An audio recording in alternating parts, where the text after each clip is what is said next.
this family reunion thing to the heart right there. So let's grab a seat and get ready to dive in. As I was saying, today we are concluding our series on part 4, concluding our series on King David. And if you've been here, you know we've talked about his life of being a writer, a musician, him being a soldier, and ultimately him going on to become ancient Israel's greatest king. And honestly, as we're going through his story, it is so rich. It is so full of content. There are so many valuable lessons that we can learn from this ancient story that applies to our modern lives. I mean, we could literally spend months just talking through his story, but that's not what we're doing. We're kind of getting the bird's eye view. We're doing the flyby.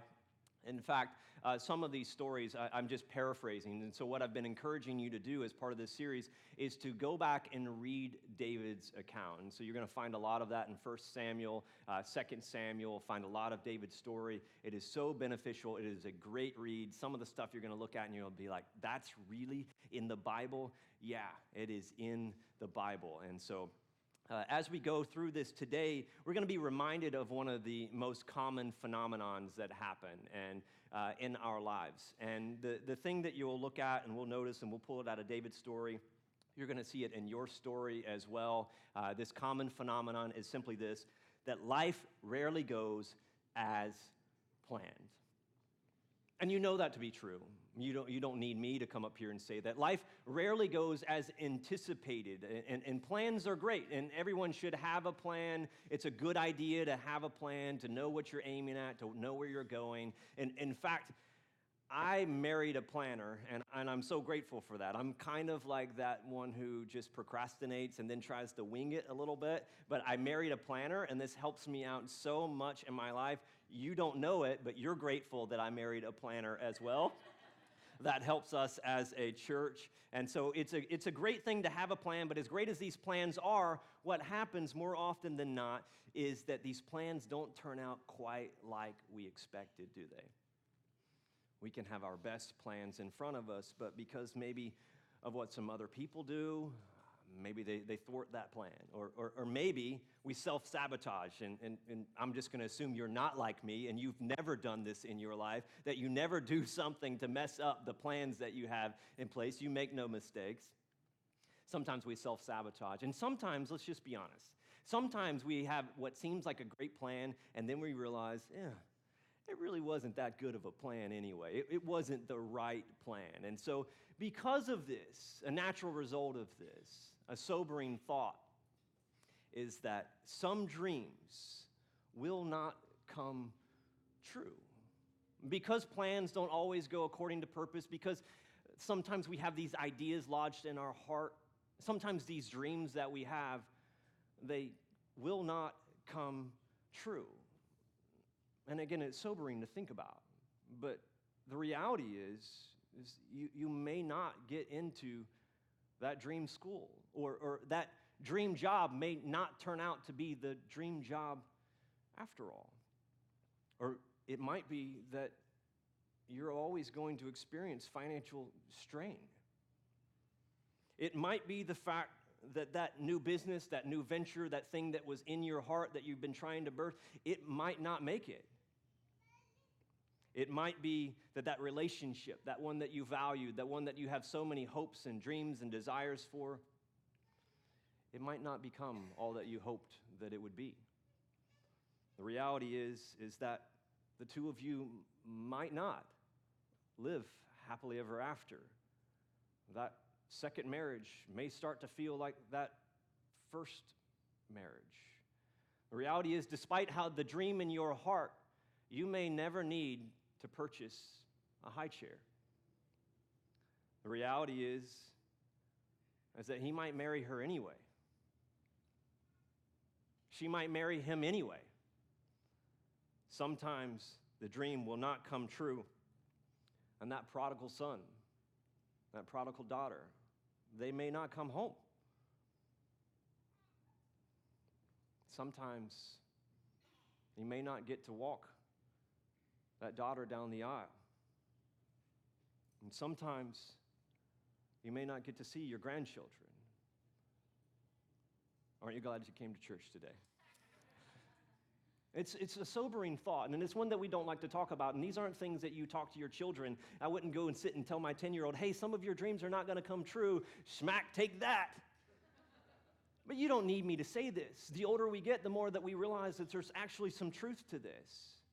That some dreams, they will not come true, and the reality is, as difficult as it is to swallow, is some dreams cannot come true. That sometimes life just doesn't go according to plan. We've thrown curveballs. It doesn't make sense to us. Things happen and you wonder, well, where did that come from? That wasn't in my 5-year plan. I didn't project that out into the future. And sometimes these dreams just don't come true, that they don't go as we planned or we hoped or we dreamed or we desired. And if we're not careful, what happens is that we can become discouraged, or we can become angry, we can even become cynical. And sometimes we even become upset with God. And why? Because you were under the impression that God had promised you. You were under the impression that God owes you. And see, you've attempted to do everything right. I attempted to do the thing. I wasn't perfect. I know I've made my share of mistakes, but man, I own my mistakes. I tried to raise my kids the right way. I tried to wait. I waited before marriage. I tried to do the right thing. God, you owe me this. And sometimes we feel that God owes us something, and sometimes it even goes to the place of, you deserve this. And some dreams, they simply cannot, will not come true. And I know it's sobering, and I know it's a challenging thing, and this isn't, just follow me, stay with me. This isn't going to be one of those that you're going to walk out and be like, whoa, I feel like I'm ready to go tackle the world. But this is going to help us, because every person in every context at some point in your life, you're going to go through something. You're going to be at a point, and you're going to experience something, a hardship, a pain, and it was never a part of the plan. It was never in the dream. In fact, this is the thing that actually shatters those dreams from ever coming true. And now you're in the spot where you've got to decide, what do I do? So here's the sobering question. What do you do? What do we do when your dream can't come true? What do you do? And so when we look at the story of David, David's going to face the same thing. David is full of hopes and dreams and desires. And in his story, through his accounts, he's going to come up against some things that make no sense, that were never a part of the plan. And so David is going to respond. And he's going to give us an idea. He's going to give us an example. He's going to give us some options of how we can respond when our dreams cannot come true. And so last week, if you were here, you remember where we led up. We've been walking through David's life. We've talked about him slaying Goliath. We've talked about him being on the run and living in caves, how none of that made sense in David's life. And then finally, David is anointed king. And so you remember where we left off last week. This story is in 2 Samuel. This part's in chapter 5. David was how many years old? He was 30 years old when he became king, and he reigned for how long? So David has finally been anointed king. He's over all of Israel. Everyone is up underneath his command. He's finally in the position. I believe this dream was in his heart. He's finally starting to realize some of his dreams coming to pass and coming true. And if you take this story and you hit fast forward and you move about 22 years into David's future, this is where we're going to land, and this is where we'll be for the context of our conversation today. So when you fast forward, David is now 30 plus 20. He's about 52 years old. So David is in his early 50s at this point in time. And for us in modern day, because of medicine and technology and healthcare, 50 is still young. There's a lot of life. You're still in your prime, says all of the 50-year-olds in the room, right? Hey, you're dating yourself right now. You know that, right? The closer I get to that, man, the more I'm agreeing with you. So, amen. All right, okay. So David is not the young buck anymore. He's not the good-looking, gorgeous guy that just everybody fell in love with. The men wanted to be like him. The women wanted him around. He's not that guy anymore. He's not the same little lad that slayed the giant. Now he is 52 years old. He's got some maturity on him. That's the right word. Isn't that politically correct? He's now mature, right? And so David is in a different season of his life.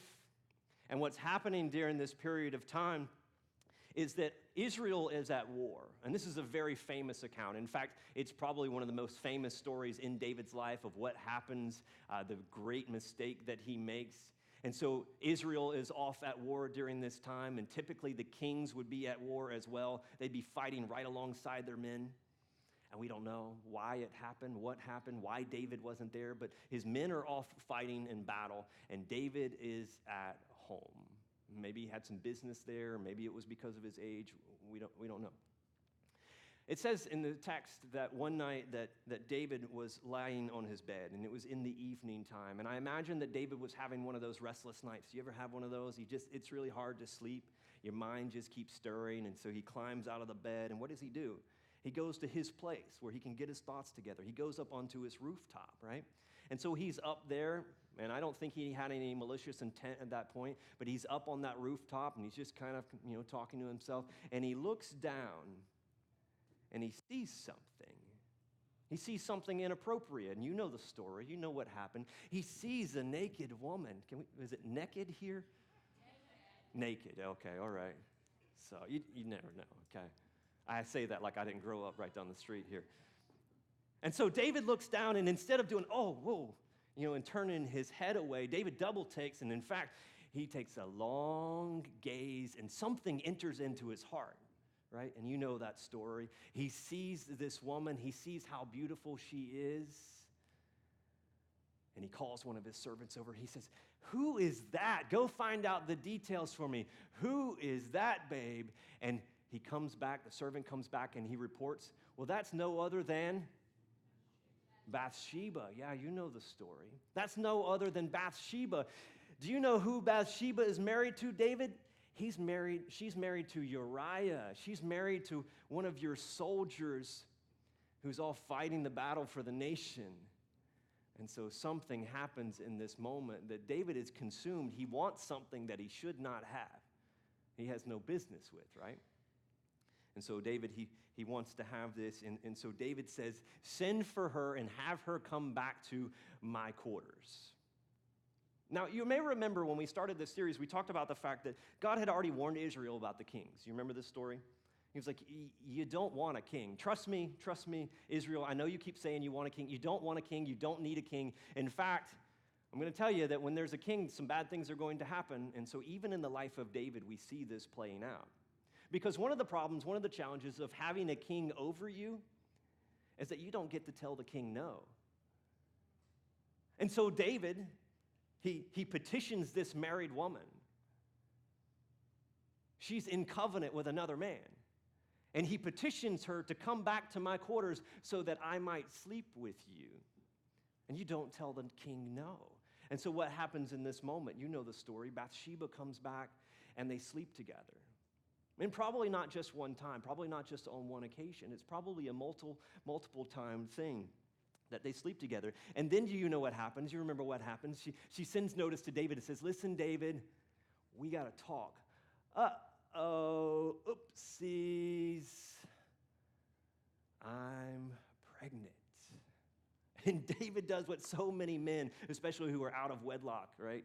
And they find out this. What does he do? He freaks out in that moment. I mean, this is bad news. I've got to do something, right? And so David begins to devise a plan. And he says, oh, I know what I'll do. I'll know how I'll control this. And what I'll do is I'll actually send for her husband. He's all fighting in battle right now. I'll have him brought back home. And so Uriah comes back home. David's plan had been, you know what? I'll have Uriah. He's going to come back home. He's going to see his wife. He's been away for a while. And so he's going to sleep with his wife again. Now the timelines are going to match up, the pregnancy timelines, and nobody's going to be the wiser. Nobody's going to know. David has a great plan until it's not a great plan. And so Uriah comes home. There's just something characteristic about Uriah that is just honorable. And if you're in the military, you understand this. There's something, a code that is written within Uriah. As much as he loves his wife, as much as he might want to come home, Uriah has this honorable thing within him, and he will not go home. Why? Because he's going to stay with his men. He's going to stay with his soldiers. He's responsible for these guys. He will not leave them. And so David, he tries again. He throws this little dinner. He begins pumping shot after shot, alcohol after alcohol into him. I mean, he gets him tipsy, gets him slammed. He's sloshed, he's fallen over. He gets Uriah completely drunk. And yet, there's still something in Uriah, and he will not go home. And so David is stuck. What do I do? This plan is not working. What do I do in this moment? So plan A didn't work, so David comes up with plan B. David says, you know what I'll do? I'll talk to the commander of the army. When they're off back at war again, what I'm going to do is I'm going to have Uriah sent to the front lines. I'll have him put in the hot zone. He says to the commander, I want you to find out where the most chaos is, where the most people are dying. And then I want you to take this guy, and I want you to drop him right in the middle of it. And you got to imagine the commander probably looks at him like, what are you thinking? This is Uriah. But you don't say no to the king. And so what happens? He sends Uriah to the front lines, and his plan actually works. Uriah is dead, and all the problems are solved until the plan didn't work. And so now you're in this position where David kind of looks like the hero. So now you have Bathsheba, and she's the widow, and now David's going to do the honorable thing.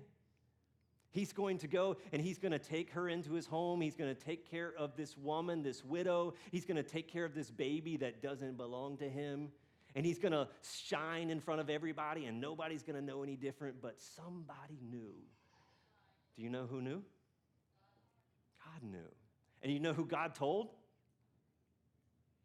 Do you remember? Nathan. He begins having a conversation with one of his prophets, and prophets were those who spoke on behalf of God to the people. And so God wanted to say something. He wanted David to know, hey, David, I know. You think I don't know, but I know. And so he says something through Nathan, and this is what he said. So he sends Nathan to David, and when he gets there, he came to him, and he said, and I'm going to paraphrase this for you. He begins to tell a parable. He begins to talk about this wealthy man who had all of these privileges and had access to all of these things. And he tells about this wealthy man who has all of these things, yet is still not content what he has, who actually goes after what belongs to another man, and this man happens to be a much poorer man. And Nathan tells him this story, and David's blood begins to boil. See, David loves justice. He wants to do the right thing. He's kind of blinded to what has happened. He doesn't see it yet. And then Nathan says, hey, guess what, bro? You're the wicked man. You're the guilty one. And now David is in this condition. He's in this moment where he realizes, oh, he's right. It was me. And this is where we are. This is what the Lord says. Out of your household, I am going to bring, and what's the word? I'm going to bring calamity upon you. This is King David. This is David. This is David, who is the man after the Lord's own heart. You're telling me that there was this calamity that was assigned over him? How could that be? And so he says, I'm going to bring calamity on you. Before your very eyes, I will take your wives, and I will give them to one who is close to you, and he will sleep with your wives in broad daylight. I mean, get a room, pull the curtain. You did it in what? You did it in secret, but I will do this thing in broad daylight. He says, David, because of your position, because of your leadership, because you're the king, because you're in front of all of the people, now what you've done that you thought was in secret, guess what's going to happen? It's going to be exposed, and everybody in the nation is going to know about it, and not just the nation. Hey, guess what? In 2018, guess what they're going to be doing in Pooler, Georgia on Rainbow Road? They're going to be telling your story. And so this piece, this mistake, this thing, he never lived it down. We're still telling the stories of what happened there. And so David responds to Nathan in that moment. He says, I have sinned against the Lord. And I love this about David. This tells us so much about his character, about who he is. See, David was the king. He could have changed the laws. He could have changed the rules. He could have bent things in his favor. But David, he loved the Lord and he loved the law even when it meant to his own detriment. And so David says, I have sinned. And I think this is one of the characteristics, not because David was perfect. He was so flawed. He made so many mistakes. It gives me hope for myself.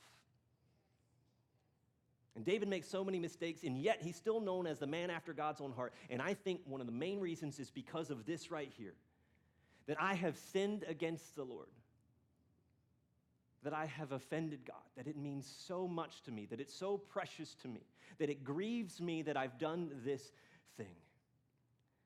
And so Nathan replies, and he says, the Lord has taken away your sin. You're not going to die. That is great news.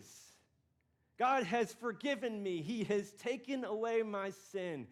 God is so gracious. He is so good. He's so merciful. He's so faithful. But this isn't the end. Nathan still has something to say. He says, but hold on, before you get too far. But because, David, because you have shown utter contempt for the Lord, the son born to you will die. And I just imagine that David had to be like, well, what do you mean, Nathan? I've repented. I've confessed this. Shouldn't the grace just wash over all of this? Why would these things happen now? I'm broken and I'm contrite before the Lord. Why would this follow? What would happen? And Nathan would say, you know what, David, you are forgiven. You are forgiven. This is not held against you in that way any longer. And David is about to learn a really tough lesson that I've had to learn. And if you've got some age and experience on you, that you've had to learn. And it doesn't matter whether you're a believer or not a believer, a Christ follower or not a Christ follower. This is a universal law, universal truth that applies to all of us. And it's that every sin comes prepackaged with a consequence. Can you say this with me on 3? 1, 2, 3. Every sin comes prepackaged with a consequence. I don't like that. That kind of wrecks my grace theology. That it would just all be paved over. That's what I want. Let me repent of that. Now, let me ask you a question, and this is just a very practical thing. Let's say that I went down and I robbed the local 7-Eleven. I have no intent. Those of you watching this in the future, I did not do it, okay? Sorry. Oh, look, a squirrel.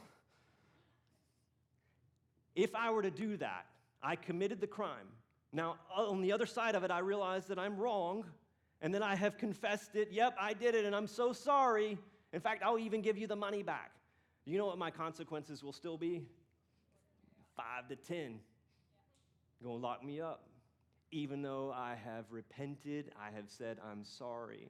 That every sin comes pre-packaged with a consequence, regardless of whether you believe it or not. And you know it already to be true. You know it to be true. And so Samuel is talking, or Nathan is talking here, and Nathan goes home. And as soon as he goes home, these consequences begin to play themselves out in David's life. Not just in this moment, the immediate moment, but in his future. The Lord struck the child that Uriah's wife had born to David, and he became ill. And David pleaded, look at the verb, David pleaded with God for the child, and he fasted, and he spent the nights lying in sackcloth on the ground. Now, I want you to think about this for a moment, okay, before we go here. I want you to think about this for a moment. How many of you are parents? You're a mother or father? Okay. I want you to remember the moment your very first child came into the world. The birth of all of our children, I have 4 children, is a very special thing for all of them. But there is something that happens when I go from not being a father, when you go from not being a mother to the moment that they took their first breath. You looked down on them. You held them for the very first time. There is something that happens inside of you that you are never, ever, ever the same again. David's firstborn, we don't know, male, female. David's firstborn child has just entered into the world. And you know David was a planner. You know that throughout that gestation period, you know he had dreams. If it's going to be a boy, this is going to be the heir to my throne. If it's going to be a girl, this is going to be my sweetheart, my princess. I'm going to teach this child everything that I've ever learned. I'm going to help them not make some of the same mistakes that I've made. It sound like you, moms and dads? You know, David is feeling this way, and because he feels this way, he pleads with God. God, do something. Do something. He fasts and he prays, and then it says that the elders of his household stood beside him and were encouraging him to give up from the ground, but he refused. He just laid there in the dirt on his face. He wouldn't eat anything. He wouldn't take of any food. He wouldn't drink of anything. And only parents are going to understand this. And so David's firstborn on the seventh day, that child dies. And I cannot fathom it.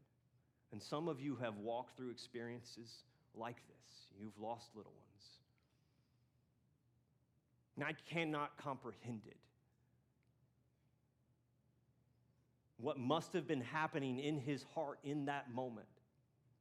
And you gotta believe that on the seventh day, some of David's greatest dreams died. They cannot come true. What do you do? And what did David do when his dream cannot come true? It says, then David got up from the ground. After he had washed, he put on lotions and he changed his clothes. And what did David do? Where did he go? He went to the house of the Lord and he worshiped. And this is one of the greatest measures of maturity in our lives. What we do, how we do it, how we respond. When the plan falls apart, when the dream can't come true. What did David do? He worshiped. He worshiped God. And then it goes on and he's describing this relationship with this child. And again, it just stabs something inside of me at an emotional connection, an emotional level. And he says about his child, I will go to him, but he will not return to me. And he fully comprehends that there is no turning back, that this dream has died. And now the only hope is in a future, that I may not see them here in this life, but there is one coming, and that is now, where I'll have to reroute my hopes and my dreams and my desires. And so, unfortunately for David, this wouldn't be the only plan to not go his way. Unfortunately for David, this wouldn't be the only dream in his life that would not come to pass. And later, and we fast forward the story a little bit more, David starts to have some other children. He's having children by multiple women. It's a hard thing to wrap your head around, the whole concubine, multiple wife things. Like, I'm good trying to manage my household, babe. You don't have to worry about that.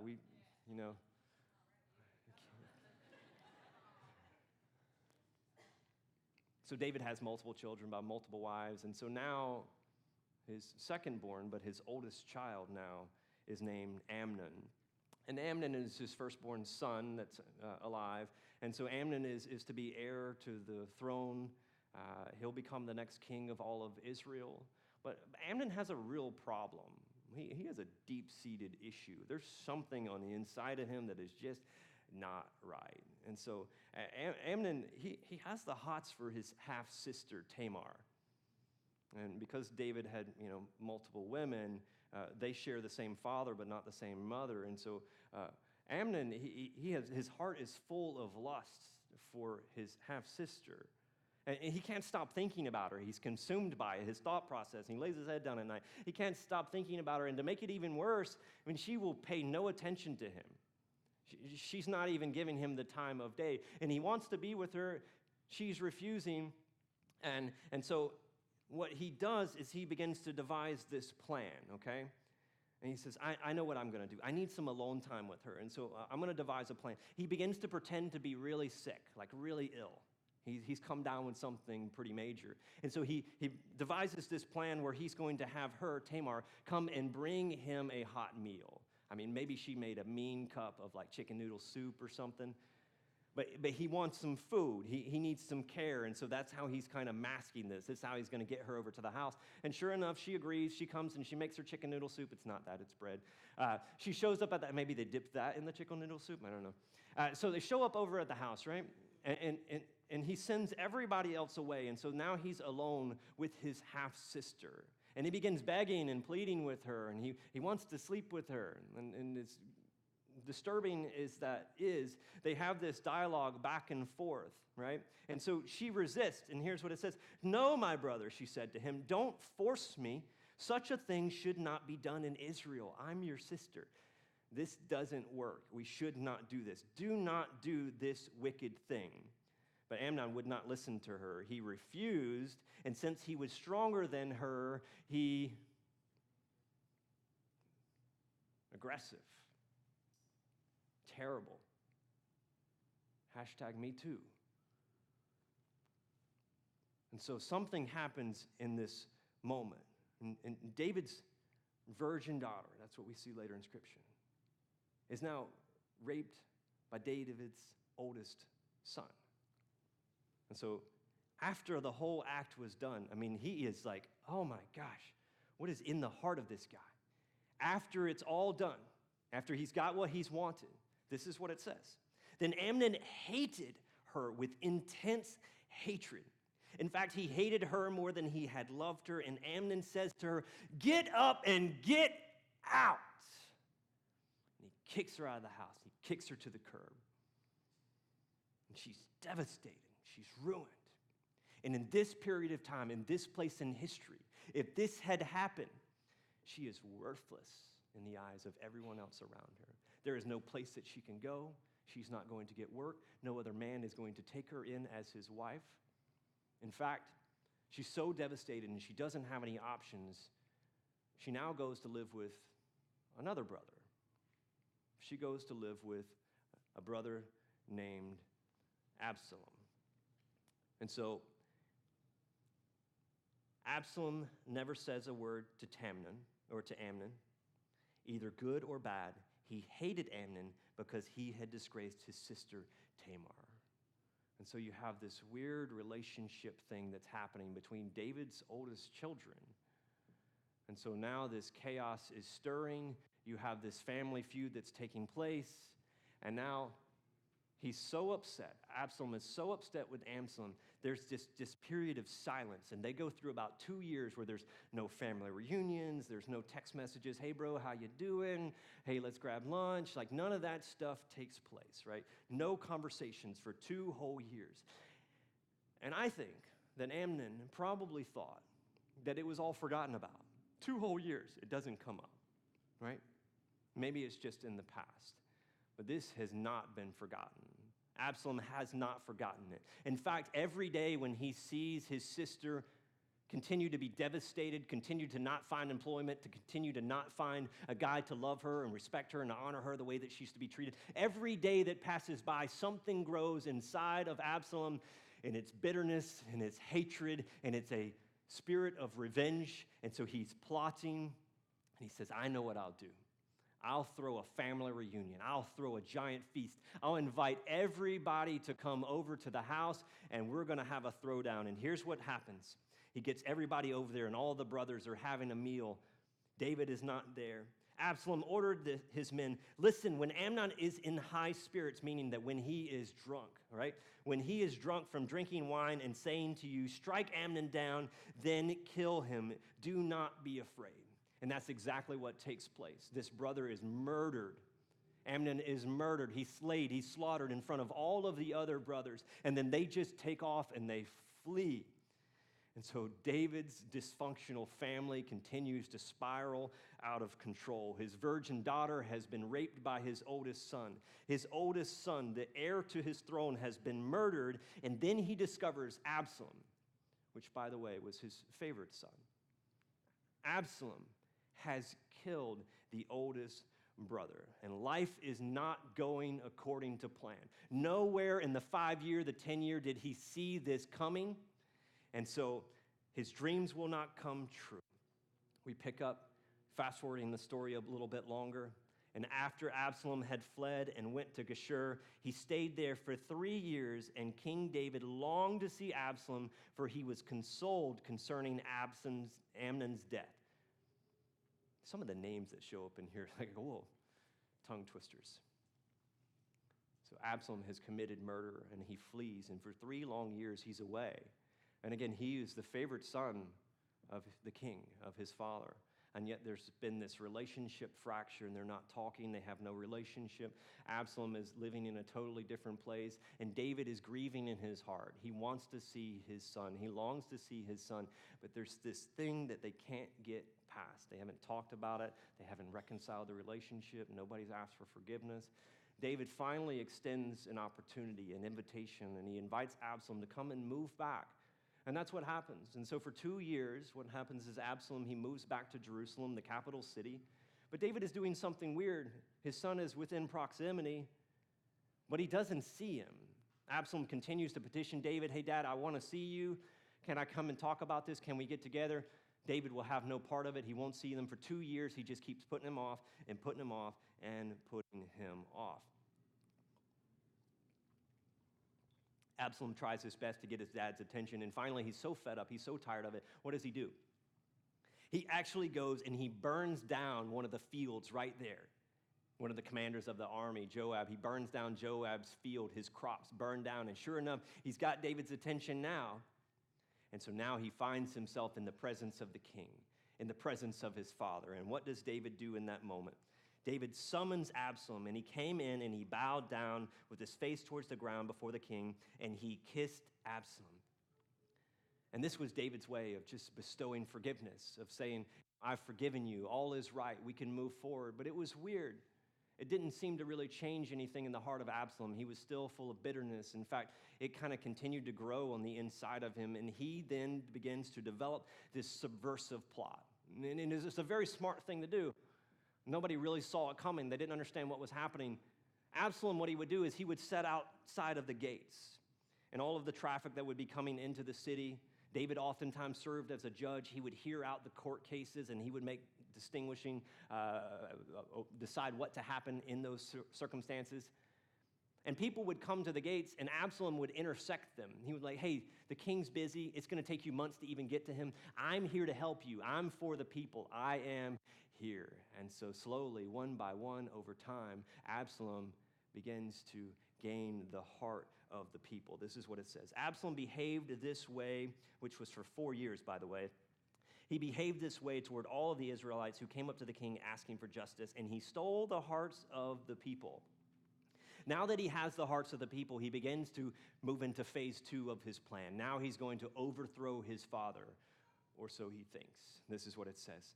Absalom sent secret messengers throughout the tribes of Israel to say, as soon as you hear the sound of the trumpets, then say, Absalom is king in Hebron. Now, there were no newspapers, there was no television, no radio. You didn't get your news from Twitter or Facebook or what other fake news sources that we have. What was happening in that moment is the word was being spread throughout the city that Absalom is king, and the people didn't know any different. Maybe David had died, and maybe he just went ahead and blessed his son as the next king. The people didn't know it, but they immediately, because they loved Absalom, because he had stolen their hearts, they went into relationship with him, and they followed him, and the hearts of the people were with Absalom. Then David said to all of his officials who were with him in Jerusalem, come, we must flee, so that otherwise none of us will escape Absalom. We must leave immediately, or he will come and move quickly and overtake us. And this sounds like what David was doing when he was about 22 years old, but now he's not 22, he's 61 years old. And David finds himself fleeing again. And can you think about this in reality for the moment? When we come to places in our lives, seasons, if you will, where you're in a spot that you never thought you would be. You thought that by the time I reach this, insert whatever season, by the time I get here, I hope to have accomplished. My dream will have been. Do you think for a moment that David ever imagined being 61 years old and back doing the same thing that he was doing when he was 22 and having to run and flee and hide? And David's dreams are being thwarted. David's plans are being canceled. And so David is struggling in that moment. And this is where, I love these kind of stories, and I hope you do this when you read Scripture. I can insert myself right into the context of what is happening. I can see David, he's heartbroken, he's disappointed, he's let down, he's frustrated, he's angry. And I can say, yep, check, check, check, check, check. Been there, felt that, and sometimes feeling that in the moment. Because it hasn't gone the way that I thought it was going to go. It doesn't look like the way that I thought it was going to look. In this season, I may think that I would be in a different spot than where I'm at. And I can identify with David. And so David has everybody that's loyal to him, and they flee the palace, and they take off. And all the people moved on towards the wilderness. And Zadok, who was a high priest, was there. And all of the Levites who were responsible for carrying out the sacrificial system, who were with him, were carrying the Ark of the Covenant. And I love this whole Ark of the Covenant, and this is one of the things that we talked about earlier in the service today, is that wherever the Ark of the Covenant was, it was symbolic of the presence of God. That the presence of God dwelled within the Ark of the Covenant. And so everywhere they went, it was that God is with us. God is with us. And so what's happening in this moment is that David and all of the people that are leaving, they're taking the Ark of the Covenant, and they have the assurance, they have the faith, they have the hope. Why? God is with us. The Ark of the Covenant is coming with us. And David does something weird in this moment that probably made no sense to any of the military men that were around them, to any of the other people who put their hope and their trust in David. David says to them, take the Ark of the Covenant back to the city. He says, listen, I'm not going to manipulate this situation. This is where it belongs. This is where it was supposed to be. And so he sends the Ark of the Covenant back to the city. And why did he do it? And this is why. This is how David responds when life was not going according to his plan. He says, if I find favor in the Lord's eyes, he will bring me back and let me see it and his dwelling place again. If I don't know the future, if I find favor in the Lord's eyes, if he sees fit, if he decides, I'm going to trust God in this moment. If he decides, he will be responsible for bringing me back and letting me see it again. But if he says, I am not pleased with you, then I am ready. He says, let him do to me whatever seems good to him. And this is a really difficult place to put yourself as a believer. If you're like me who wants to stay in control, Control Freaks Anonymous, to be able to say, there are some things that are going to happen that are beyond my plan, that are beyond my dreams. And yet, I have a level of faith and belief that whatever he seems or deems as good, I'm okay with it. And so David, we find, trust God. And he would say, not my will, but thy will be done. And so Absalom, his oldest son, takes over the city. He takes over David's hometown. He takes over the capital. And he goes into Jerusalem. But it's not enough, because he cannot be king of all of Israel, of all of the land, until David is done, until David is gone. David has died. And so what does he do in that moment? He brings his closest counselors together. He gets these advisors. He's trying to figure out what to do next.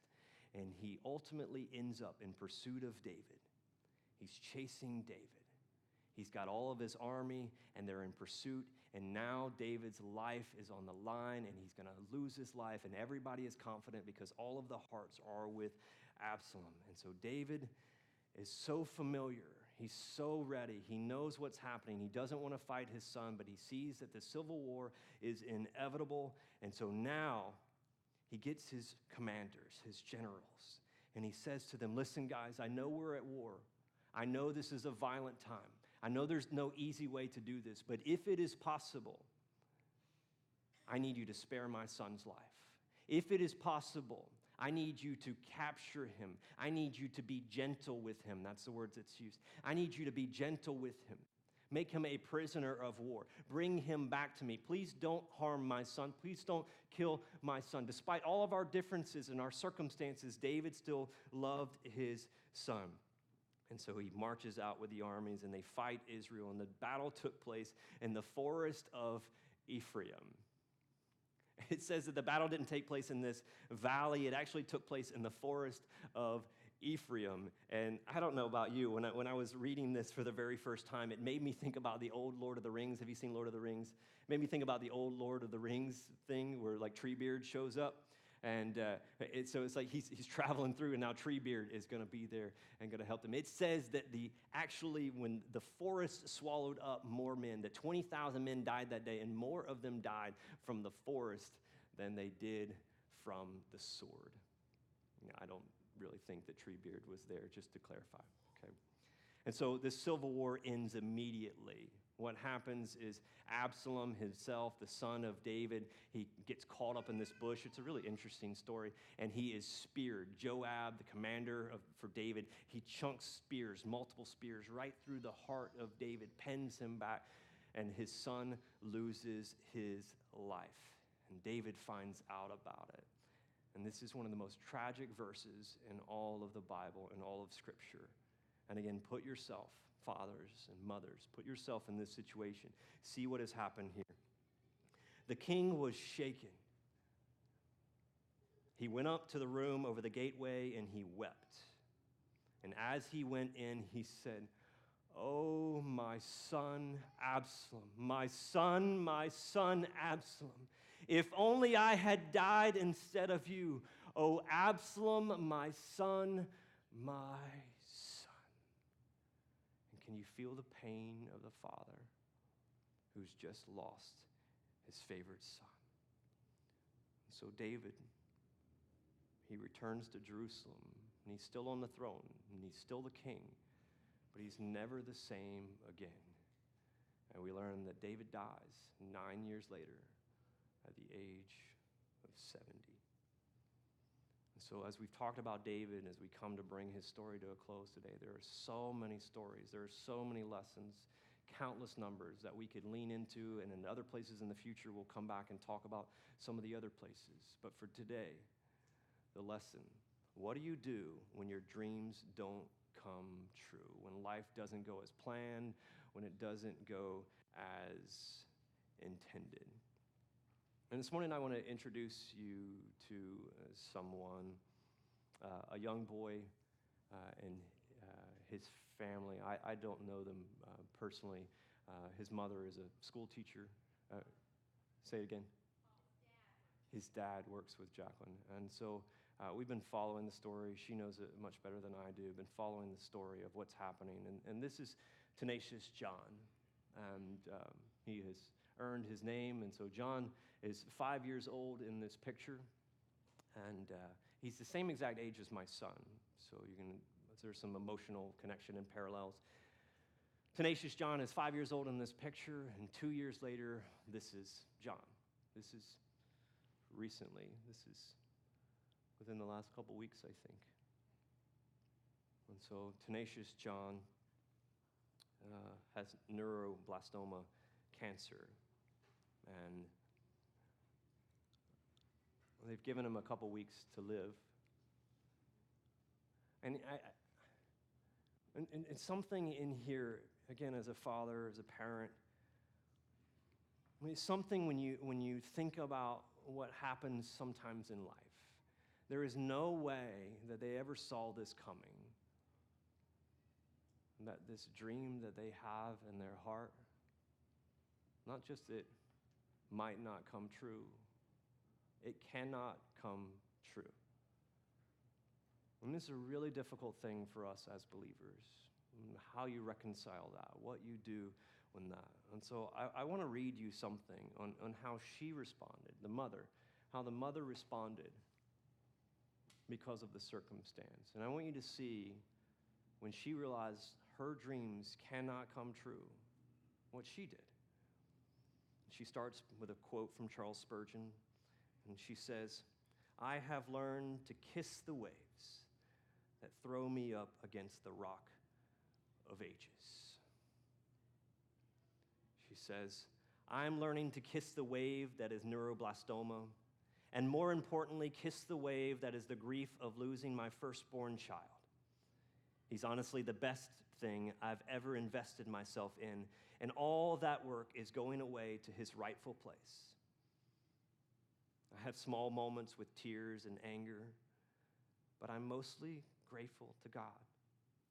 We were told last week that John has weeks to live, and this weekend is Christmas for us. This is very recent. We will spend actual Christmas doing something cool that John wanted very much to do himself, and then after that, we will spend the rest of our lives doing something cool that John wanted to do very much himself. And this is powerful. Death is certainly not the worst thing that could happen, and I'm actually really, really excited for John. Head to the heavens. What do you do? This isn't just hypothetical. What do you do when your dreams cannot come true? When you realize that they won't come true? Many of you know the story of Pastor Matt Hearn. He pastored Gateway Church here in Pooler. Great man of God, full of faith, has done great things in our city. I only hope that our church could do things like what they've been doing. A man that I admire from a distance. He's been faithful to God. God had put a calling on his life to be a part of a great church, to be a part of a great work, to pastor in our own city. He's married to a wonderful woman. They have young children at home. And Pastor Matt had been so faithful in what they were doing over at Gateway, and they were so full of ambition and so full of dreams and so full of hopes for their future, desires, plans.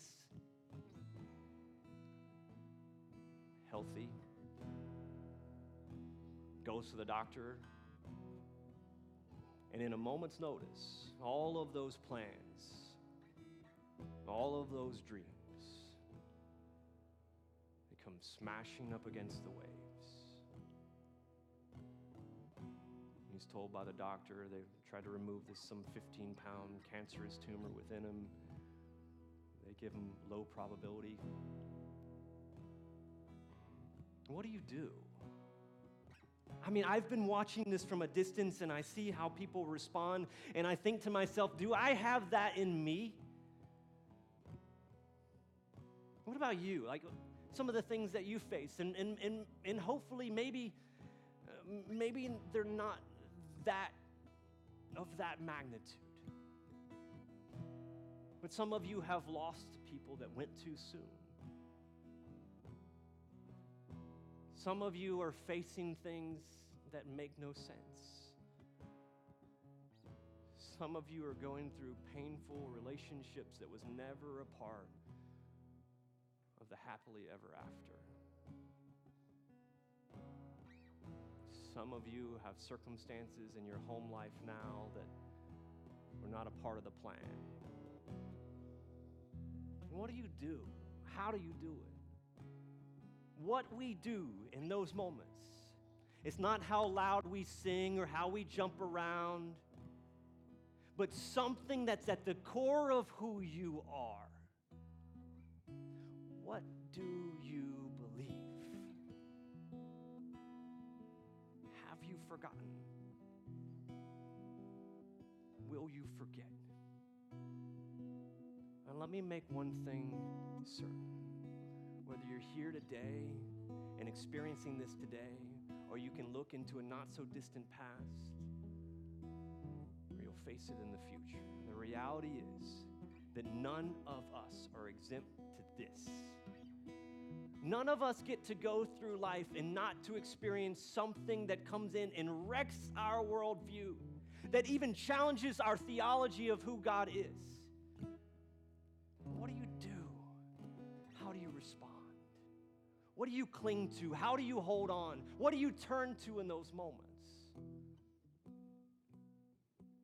I want to say this to you, that the foundation of our faith is not answered prayer. The foundation of what you believe, the core conviction, it is not contingent upon the words that come out of my mouth and then a response that comes back to me. It is not contingent on answered prayer. The foundation of my faith is not contingent on happily ever after endings. It is always a mistake to wrap our faith in God around the fulfillment of our dreams or even the answers to our prayers. And I know this is sobering thought. But what do we do when your dreams can't come true?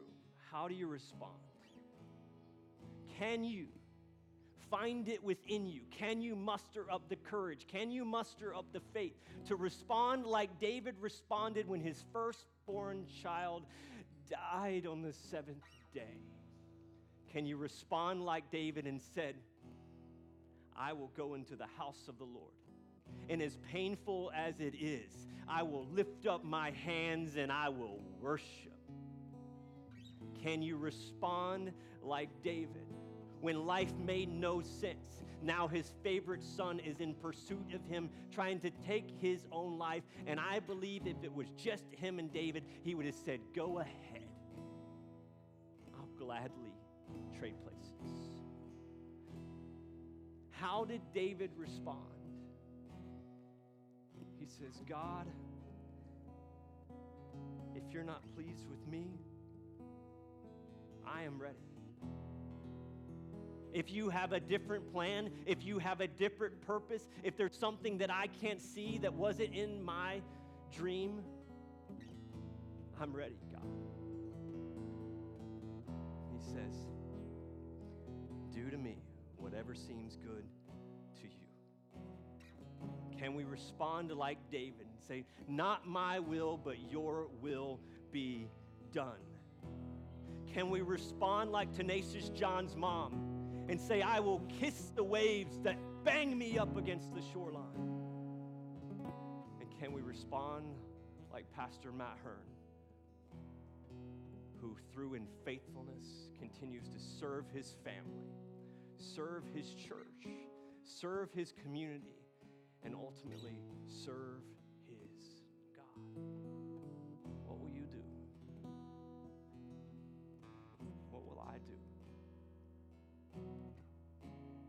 Could we, like David in his famous song, say, in you, Lord, I put my trust.